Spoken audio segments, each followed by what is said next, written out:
जोगपीठ से आए हैं, हरिद्वार से।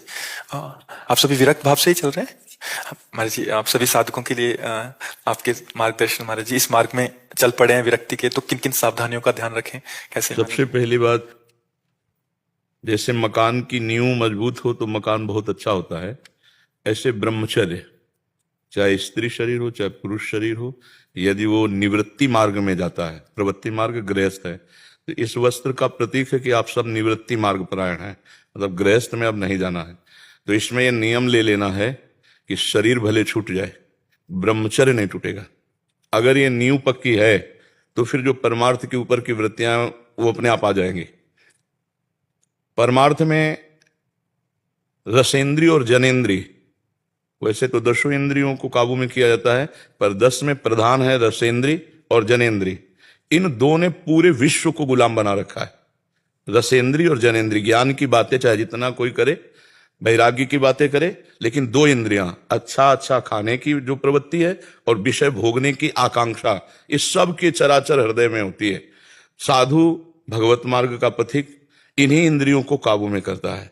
जिसका भोजन सरस है उसका भजन नीरस होगा, और जिसका भोजन नीरस है उसका भजन सरस होगा, और जिसका भजन सरस होगा वही अध्यात्म में प्रारंभ से लेकर अंत तक टिकेगा। नहीं बीच में ऐसे माया प्रलोभन भेजेगी जिनमें भ्रष्ट हो जाता है साधक। भ्रष्ट हो गया तो बस एक बैलेंस बना के कोल्हू के बैल की तरह एक दिनचर्या, कोई परमानंद का अनुभव नहीं, दिव्य आनंद का अनुभव नहीं। अभी एक माता जी आई थी, तुम लोग शायद परिचित ना हो, गीता वाटिका गोरखपुर, भाई जी श्री हनुमान प्रसाद पोद्दार, पूज्य श्री राधा बाबा के परिकर की, 85 वर्ष की थी। जे ही ऐसे करके उन्होंने हाथ स्पर्श किया, ऐसा लगा कि जैसे परमानंद का करंट मारा हो, कांप रही थी ऐसे। नाम जब 85 वर्ष की थी, नाम जब, बाल ब्रह्मचारिणी। एक दृष्टि होती भागवतिक, भागवतिक दृष्टि से देखा तो चंडिका के समान थी, देवी भगवती अम्बा के समान पवित्र। तो अब जब कदम रख दिया परमार्थ में, तो आप किसी भी तरह अपने ब्रह्मचर्य के न हानि होने दें। और ब्रह्मचर्य पुष्ट रखने के लिए आहार सात्विक, और कुछ समय 10, 15, 20 मिनट व्यायाम, और फिर प्राणायाम।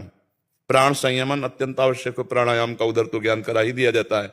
इसके बाद व्यवहार में परमार्थ को उतारना, जो हमारा व्यवहार है वो परमार्थ में हो। हमारे में इतनी शांति होनी चाहिए, क्योंकि हम शांति मार्ग के पथिक हैं, कि किसी के द्वारा किया हुआ अपमान, निंदा या कोई भी प्रतिकूल व्यवहार जो हमारे मन को रोष पैदा करे, क्रोध पैदा करे, हमें शांत रहना है। हमारे मन में किसी भी तरह का द्वंद्व हमको उद्वेगित ना कर पावे। शांति अव्यर्थ कालत्वम विरक्तिर्मान शून्यता। जो वैराग्यवान महापुरुष है वो पहले शांति धारण करता है। भगवान का स्वरूप वर्णन जब किया जाता है ना, तो शांताकारम, लेकिन शयन किस पे कर रहे हैं? भुजग शयनम, शेष पर्यंक सैया है ना। तो वो भगवान कैसे है? बोले इतनी विपरीत स्थिति, भगवान शेष जी 1000 फण से सैया बने हुए हैं, और सरकार शांत भाव से, शांताकारम। और उपासना मार्ग में सबसे पहला भाव है शांत भाव। शांत भाव, दास्य भाव, सख्य भाव, वात्सल्य भाव, गोपी भाव, सहचर्य, ऐसे प्रेम की स्थितियों के भाव है। तो पहला सूत्र है शांति। शांति उसे कहते हैं कि कोई भी द्वंद्व, जैसे मान है, जब उसे हम स्वीकार करते हैं तो हर्ष रूपी दोष पैदा हो जाता है। अपमान है, अगर उसे स्वीकार करते हैं तो शोक रूपी दोष पैदा हो जाता है। हमारे जीवन में ये घटनाएं घटेंगी। हम वैराग्य मार्ग में चल रहे हैं तो परस्पर हो सकता है आपस में कोई ईर्ष्या करने लगे, आपस में आपको कोई उद्वेगित करने लगे, तो आपको अशांत नहीं होना।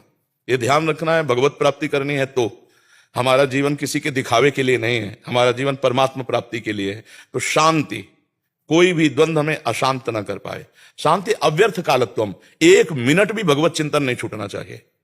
जो नाम जप नहीं करता है वो इस भेष को ढोंग में भले उतार दे, वो इस भेष का लाभ नहीं ले सकता। नाम जप जो तुम्हें प्रिय हो, राम कृष्ण हरि, जो नाम प्रिय हो, या गुरु ने जो नाम दिया हो। बड़े बड़े योगी मुनियों की चित्तवृत्ति को बलात् अपहृत करके माया आकर्षित कर लेती है। अगर हर समय हमारा भगवत चिंतन चल रहा है, अव्यर्थ कालत्वम, 1 मिनट भी व्यर्थ नहीं होने देना, अंदर से नाम चल रहा है, श्वास श्वास कई कई नाम हम जप रहे हैं, मंत्र जप रहे हैं। अगर जप नहीं है तो हमारी बात लिख लेना, जीवन कलह अशांति में खोखा हो जाएगा। और नाम जब चल रहा है तो तुम्हें सब कोई छोड़ दे तो भी तुम महान बल से युक्त होगी, और लगेगा भगवान मेरे साथ। जैसे मीरा जी के साथ कितनी प्रतिकूलता हो रही, पर एक लक्ष्य है, मेरे तो गिरधर गोपाल, दूसरों न कोई, बाल बांका भी नहीं कर पाया पूरा विश्व में।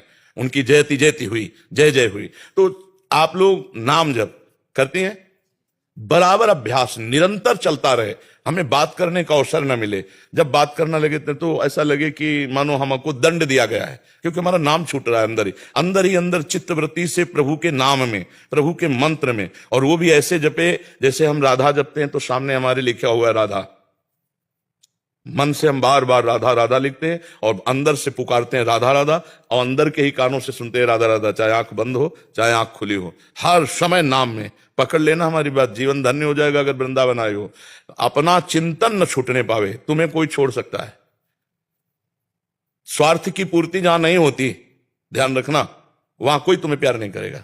जहां स्वार्थ की पूर्ति होती है और गुणवान होता है, उसे सब कोई प्यार करना, क्योंकि स्वार्थ की पूर्ति हो रही। नहीं तो इस जगत में कोई किसी से प्यार नहीं करता। कभी किसी के भरोसे मत रहो। वैराग्य लिया है तो भगवान का इतना दृढ़ भरोसा करो कि तुम्हें सब छोड़ दे तो भी तुम भेष न छोड़ो और अपना उद्देश्य न छोड़ो। भगवान तुम्हारे साथ हैं। ये तब होगा जब अव्यर्थ कालत्वम, निरंतर नाम जपने का अभ्यास करेंगे। और विरक्ति, ये हमें ध्यान रखना है कि जो संसार सुखों में लगा हुआ उसी का हम त्याग किए, इसीलिए हम वैरागी कहे जाते हैं। वैराग्य का मतलब यही है कि संसार जिन भोगों में सुख प्राप्त कर रहा है उनसे हम पूरा उल्टा है। जैसे संसार को चाहिए कि कोई अपना तो होना चाहिए, और हमें है कि हमारे जीवन में कोई अपना नहीं होना चाहिए। संसार के थोड़ा तो हमारा मान सम्मान हो, हमें यह सम्मानम कल्याति घोर गरलम नीचापमानम शुदा। अगर हमें सम्मान मिलता है तो उसे हम विष के समान समझें, और अपमान मिलता है तो अमृत के समान समझें। हमारा मार्ग ही उल्टा है। हम वैरागी हैं और वो रागी हैं, उनसे बिल्कुल उल्टा हमारा मार्ग है। तो हमारे जीवन में ये बात सामने रहनी चाहिए कि हम विरक्त हैं।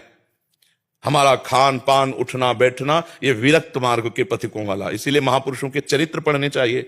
जब समय मिले तो बैठ करके एक दूसरे से वार्ता करो। बड़े बड़े जो संत हुए हैं उनके पावन चरित्र को पढ़कर उनकी कैसी दिनचर्या, उनका कैसा जीवन। विरक्ति और मान शून्यता, कभी मान को स्वीकार ना करें। मान को स्वीकार करने से देहाभिमान पुष्ट होता है। गीता जी के 15वें अध्याय में लिखा हुआ है जो जीवन मुक्त महापुरुष होता है कैसा होता है, बोले निर्माण अमोहा जित संग दोषा अध्यात्म नित्या विनिवृत्त कामा द्वंद्व विमुक्ता सुख दुख संगय। अब जैसे हमें श्लोक तो याद है, लेकिन इसका शब्द हमारे हृदय में स्थिति आ जाए। निर्माण, किसी भी तरह की मान प्रवृत्ति में हमारा कोई भी हर्ष नहीं होना चाहिए। वृत्ति में अमोहा, किसी से मोह नहीं, किसी के संग का कोई प्रभाव नहीं। जित संग दोषा, हमारा जो लक्ष्य है उस पर कोई बदलने वाला नहीं। चाहे जितना कोई हमें समझावे, चाहे जितना भोग सामग्री सामने आ जाए, चाहे हमारे साथ भोग सामग्री रखी हो, हमारा मन विचलित नहीं होना चाहिए। जित संग दोषा, क्यों? क्योंकि वो आत्मस्वरूप का ज्ञानी है, अध्यात्म नित्या और विनिवृत्त कामा, समस्त कामनाओं का त्यागी। द्वंद्व विमुक्ता, कोई भी द्वंद्व मान सम्मान लाभ हानि सुख दुख जय पराजय ये उस साधु के हृदय पर प्रभाव नहीं डालती। क्यों? क्योंकि सुख दुख में समान भाव है। बोले ऐसा परम पद अव्यय पद का अधिकारी होता है। आशा बंधा, दृढ़ आशा करो इसी जन्म में मुझे भगवत प्राप्ति हो। नहीं, इस वेश का मतलब क्या रहा?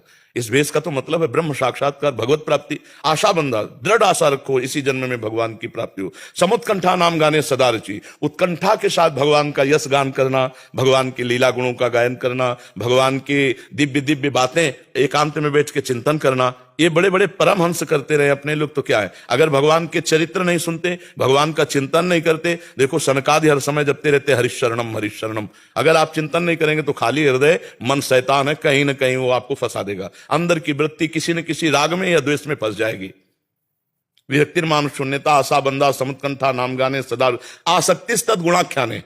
भगवान की चर्चा सुनने के लिए ऐसा व्याकुल होना चाहिए जैसे नशेबाज को, अफीमची को अफीम समय पे ना मिले तो व्याकुल हो जाएगा। ऐसे ही सनकादि हैं, 4 हैं, एक प्रवक्ता बन जाता, 3 श्रोता बन जाते हैं, सनक सनंदन सनातन सनत कुमार। अब इतने लोग आप हैं, एकांत में बैठे, कोई भगवान की मधुर चर्चा कर रहे हैं तो कोई सुन रहे हैं, कभी वो कर रहे हैं तो हम सुन रहे हैं। आसक्ति तद गुणाख्याने, भगवत चर्चा करने में आसक्ति होनी चाहिए। देखो परमहंस सुखदेव जी श्रीमद् भागवत की चर्चा कर रहे हैं ना, बड़े बड़े योगी महापुरुष चित्त को भगवान में लगाकर जब गुणगान करते तो जो परमानंद मिलता है वो बड़ी बड़ी साधनाओं में नहीं मिलता। और आखिरी जो बात है, भगवान की लीला स्थलियों में वास करना, सो तो मिला ही है। मान लो हरिद्वार भी है तो भगवत स्वरूप ही है, परम पवित्र ही है। उत्तराखंड तो भगवान का परम पावन क्षेत्र है ही। अगर कभी कभी अवसर मिले तो ये लीला स्थली जैसे वृंदावन है, अवधपुरी है, ऐसे ऐसे कभी सामूहिक यात्रा की और भगवान की लीला स्थलियों के दर्शन किए। इस तरह हमारा जीवन परम पवित्र, भगवत चिंतन परायण, संग दोष रहित और अर्थ आदि की चाह न रह जाना। 3 ही दोष हैं जो हमको गिरा सकते हैं। पहला है रुपए की चाह, कंचन। हम कितना अर्थ बैंक बैलेंस कर लें, ये वासना अगर है तो विरक्ति ढोंग है, फिर कुछ नहीं।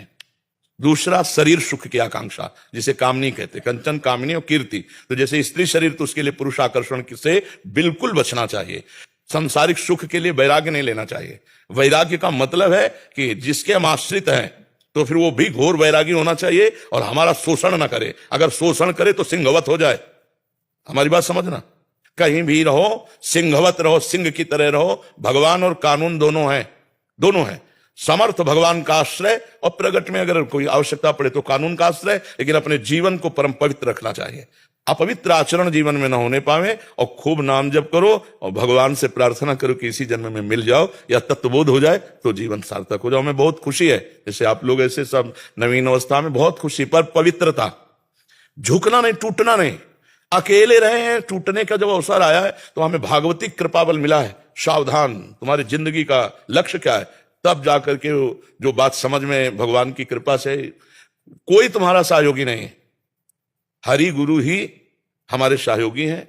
और गुरु वो जो विषय छुड़ावे, गुरु वो जो साधु सेवावे, गुरु वो जो तत्वबोध करावे, गुरु वो जो संसार के भोगों से हमें बचाकर भगवान में लगा दे। कोई भी हो, कहीं भी हो, सिंहवत रहना, भजन करना, भगवान तुम्हारे साथ है। कभी भी कहीं ऐसा हो तो प्रश्न तुरंत करे। जब सिंहवत रहोगी तो औरों को भी संभाल लोगी। आप देवी हो और खुद परम पद की अधिकार नहीं बनोगी। आई हो तो हमारी यही प्रार्थना, सच्चे बनो और भगवान को प्राप्त करो।